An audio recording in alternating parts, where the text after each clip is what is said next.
శాంతి భద్రతల పరిరక్షణలో వైఎస్ఆర్సీపీ ప్రభుత్వం అత్యంత సమర్థవంతంగా వ్యవహరించిందన్న వాస్తవం మరోసారి నిగ్గు తేలింది. గత ప్రభుత్వంపై నాడు టీడీపీ, ఆ పార్టీ అనుకూల మీడియా చేసిన దుష్ప్రచారం అంతా రాజకీయ కుట్రేనన్నది స్పష్టమైంది. 2023లో వైఎస్ఆర్సీపీ హయాంలో ఆంధ్రప్రదేశ్లో నేరాల రేటు గణనీయంగా తగ్గిందని కేంద్ర ప్రభుత్వ నివేదిక వెల్లడించడం ప్రాధాన్యం సంతరించుకుంది. కేంద్ర హోంశాఖకు చెందిన జాతీయ నేర గణాంకాల సంస్థ ఎన్సీఆర్బీ 2023 నివేదికను మంగళవారం విడుదల చేసింది. దేశవ్యాప్తంగా నేరాల తీవ్రతను అందులో వెల్లడించింది. 2022తో పోలుస్తూ 2023లో దేశంలో నేరాల తీరు ఎలా ఉందన్నది విశ్లేషించింది. ఆంధ్రప్రదేశ్లో అన్ని రకాల నేరాలను వైఎస్ఆర్సీపీ ప్రభుత్వం సమర్థవంతంగా కట్టడి చేసినట్లు ఆ నివేదిక వెల్లడించడం విశేషం. దాడులు, హత్యలు, కిడ్నాప్లు, ఎస్సీ ఎస్టీలపై నేరాలు, మహిళలు, బాలలపై నేరాలు, సైబర్ నేరాలు, ఆర్థిక నేరాలు ఇలా అన్ని రకాల నేరాలు 2022తో పోలిస్తే 2023లో గణనీయంగా తగ్గాయని కేంద్ర ప్రభుత్వ నివేదిక గణాంకాలతో సహా వెల్లడించింది. 2022లో ఏపీలో మొత్తంగా 1,95,284 కేసులు నమోదు కాగా 2023లో 1,84,293కు తగ్గింది. నేరపూరిత కేసుల నమోదు చేసే ఐపీసీ సెక్షన్ల కింద కేసులు 2022లో 1,58,547 నమోదు కాగా 2023లో ఆ కేసుల సంఖ్య 1,53,867కు తగ్గాయి. స్థానిక చట్టాల ఎస్ఎల్ఎల్ కేసులు 2022లో 36,737 నమోదు కాగా 2023లో ఆ కేసుల సంఖ్య 30,436కు పరిమితమయ్యాయి.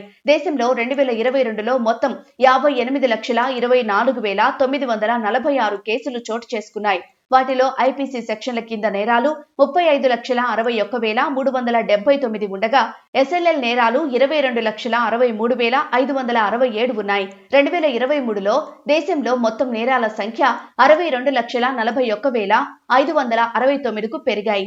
వాటిలో ఐపీసీ సెక్షన్ల కింద నేరాలు 37,63,102 ఉండగా ఎస్ఎల్ఎల్ నేరాలు 24,78,467 ఉన్నాయి. 2023లో దేశవ్యాప్తంగా నేరాలు పెరిగినా ఏపీలో మాత్రం అప్పటి వైఎస్ఆర్సీపీ ప్రభుత్వం నేరాలను కట్టడి చేసిందని ఎన్సీఆర్బీ నివేదిక తెలిపింది.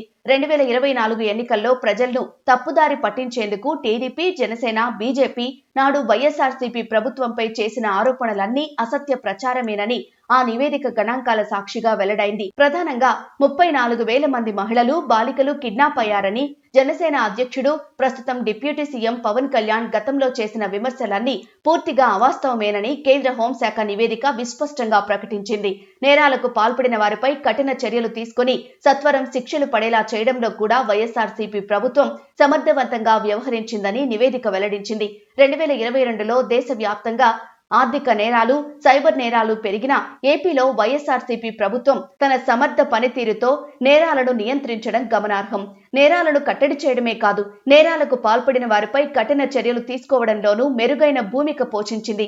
ఎక్కడైనా నేరం జరిగితే వెంటనే కేసు నమోదు చేసి నిర్ణీత కాలంలో ఛార్జ్షీట్ దాఖలు చేసేలా చర్యలు చేపట్టింది. కేంద్ర హోంశాఖ నిర్దేశించిన 60 రోజుల గడువులో ఏకంగా 91.6% కేసుల్లో ఛార్జ్షీట్లను న్యాయస్థానంలో దాఖలు చేయడం ప్రాధాన్యం సంతరించుకుంది. నిర్ణీత సమయంలోగా ఛార్జ్షీట్లు దాఖలు చేయడంలో దేశంలోనే 3వ స్థానంలో నిలిచింది. అలానే వైఎస్ఆర్సీపీ హయాంలో ఆంధ్రప్రదేశ్లో 34,000 మంది మహిళలు, బాలికలు అపహరణకు గురయ్యారని పవన్ కళ్యాణ్ గతంలో చేసిన ఆరోపణలన్నీ పూర్తి అవాస్తవమేనని కేంద్ర హోంశాఖ నివేదిక స్పష్టం చేసింది. 2024 ఎన్నికలకు ముందు తమకు కేంద్ర నిఘా వర్గాల సమాచారం ఇచ్చాయంటూ పవన్ కళ్యాణ్ వైఎస్ఆర్సీపీ ప్రభుత్వంపై దుష్ప్రచారం చేశారు. కాగా ఆయన చేసిన ఆరోపణలన్నీ పూర్తి అవాస్తవమేనని కేంద్ర హోంశాఖ విడుదల చేసిన ఎన్సీఆర్బీ నివేదిక వెల్లడించింది.